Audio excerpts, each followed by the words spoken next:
ብሩን ይዘሻል? አዎ ቦርሳ ውስጥ ነው። አንቺ ቦርሳዬን ዮኒ ቦርሳዬን ወሰደው። እና ምን እሺ? ምን ነው ደበረ እንዴ? አይደለም ሜኒ ከኔ ጋር አይደለች እንዴ? መልስላት። አተላስቀየም እንዴ? እርከዚያው አስኮናኝ ዮኒ አትቀበለውም? እየሄደ እኮ ነው። እኔ ከሱ ጋር ምን አዳረቀኝ? ታዩን አባቱን አውቃቸዋለሁ። ነይ እንሂድ። አባ ስጋር ላይ አልከኝ። ዛሬ የፈለግከውን መጋብዝ እንዴ?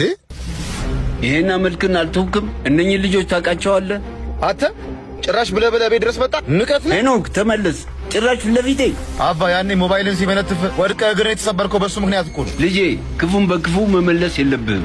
እንዴ ሌባ ነበርክ እንዴ? ኧረ እሱ እኮ ሄዶ ነው እንትኑ። ምንም ቢሆን የሰራው ነገር መልሶ ይከፍልሃል። ለኃጢአቴ ንስሐ ገብቻለሁ፣ የበደልኩትንም ክሻለሁ። አሁን ላይ እዛ ላይ አይደለሁም።